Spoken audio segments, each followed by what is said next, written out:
In this video, I'm going to be restoring a pie safe. It sat in over 3 feet of water during a hurricane several years ago, and the early summer rains that we got reminded me of that. And it was still occupying some valuable floor space in the corner of the garage. I know the history on it because it isn't just a piece of furniture that I got at Goodwill or picked up from my neighbor's trash. It's of a particular significance to me because it was originally built by my granddad, who is also a woodworker. So this is where it's been sitting for the last couple of years, next to my brooms and dustpan. Some of the problems with the cabinet are included, but not limited to, the door that I taped shut because it swelled and wouldn't close, chipping on the finish, and an interior paint color that I would call suboptimal. Everything's made of pine except for the top and the trim, which is a really beautiful black cherry that has some scratches and stains but can be fixed. The back panel is 3 tongue and groove boards, and on one of them my granddad signed his name, which I want to incorporate into the piece, but I haven't quite figured out how yet. So if you have ideas as to how to do that, please leave them in the comments. After cleaning the junk that had accumulated on the top and moving it out of the corner, I started disassembling the cabinet and removing all the hardware. I removed the door catch and the knob first, and then heaved it onto the workbench to take the door off. Because it's mostly pine, it isn't as heavy as my chicken arms might lead you to believe. And just about every screw on this thing was a flathead screw, which was just lovely. The top was fastened to the cabinet with homemade Z-clips, and once the top was off, I could begin the arduous removal of the existing finish.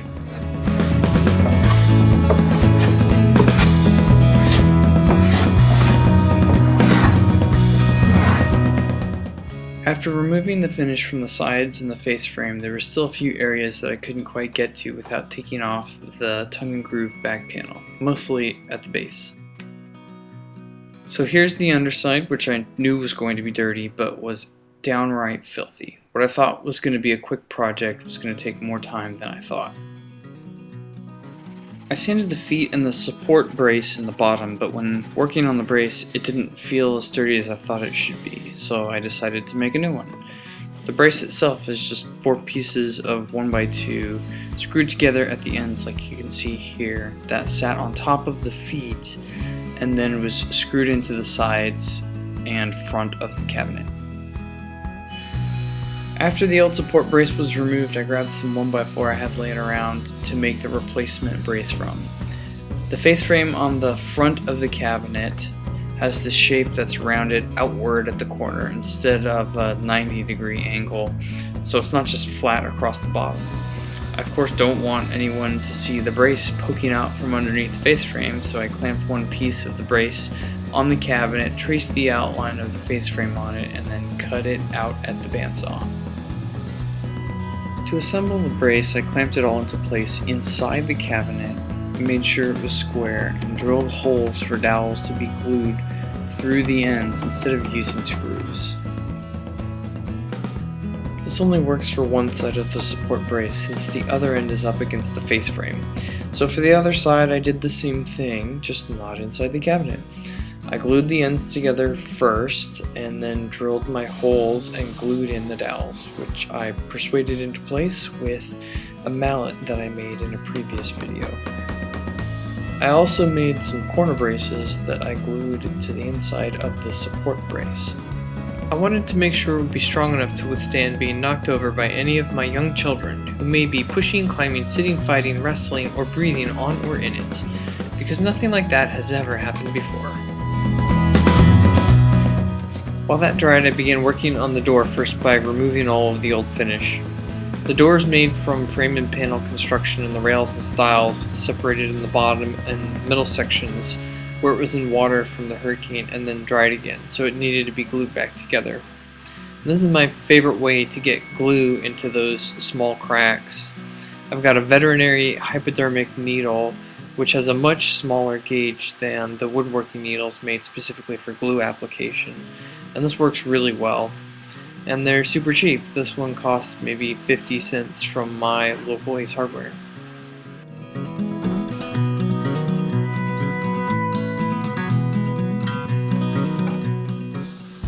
Next, I thought I'd dress up the pie safe a little bit by making some new shelves for the inside out of cherry. The inside actually has holes for shelf pins and adjustable shelves, and at the time neither I nor my wife knew exactly what we were going to use the pie safe for.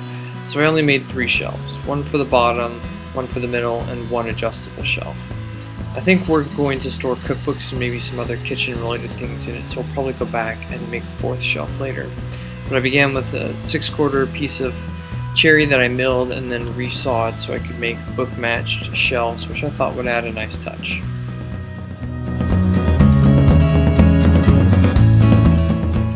While the glue on the shelves dried, I threw the hardware I was going to reuse into some evaporust to remove the rust that built up, and then I screwed the new support brace into the bottom of the cabinet.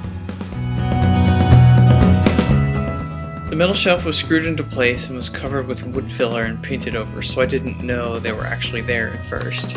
I removed the screws and the shelf, and then I could get the fit of the new shelves just right with the hand plane.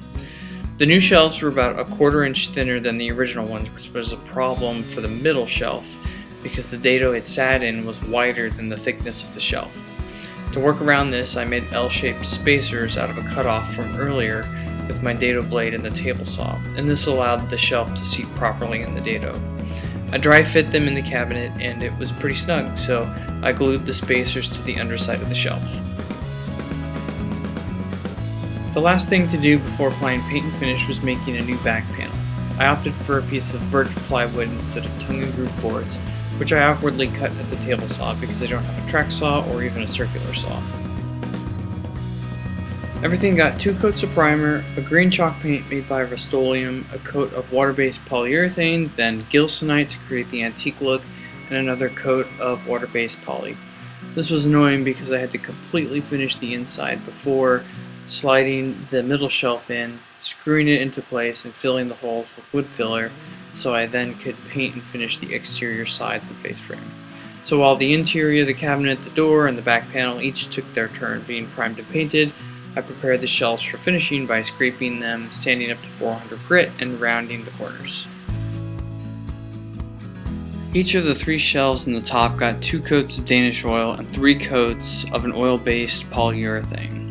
This was the first time that I could really see how the paint color that I chose and the cherry would mesh together, and I am not disappointed.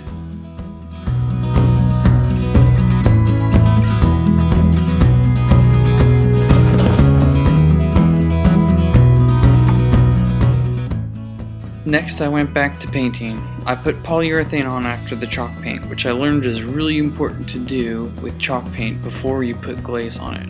Otherwise, the chalk paint will just soak up the glaze. And this is the first time I've used the glaze of any kind to create an antique look with chalk paint. My granddad had done this with the finish originally, so I wanted the piece to still have the same essence as before.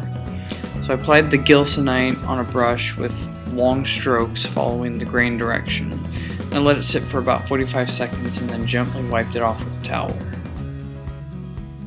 Now that the inside of the cabinet and the shelves were completely finished, I could insert the middle shelf, drill pilot holes, and then screw it into place. This was a delicate process because the screw holes in the cabinet were in the middle of the dado that the shelf goes in, which was wider than my new shelf, so they didn't align with the middle of the new shelf. I was careful to make sure that I didn't drive a screw through the top or the bottom of the shelf. And with the shelf in place, I covered the screws with wood filler and began painting the exterior. I put a layer of the water-based poly on top of the chalk paint and then applied the gilsonite for the antique look. It was more difficult than it looks, but I got the hang of it pretty quickly. I made sure to apply the gilsonite with long strokes and also wipe it off with long strokes in the direction of the grain. I didn't record it, but another coat of the polyurethane went on top of the gilsonite to seal it, and the last bit of finish before putting everything back together was Danish oil and polyurethane on the trim and the doorknob. The first part of the assembly was to remove the extra primer and paint that got into the mortises during my sloppy paint job, and then I screwed them to the door.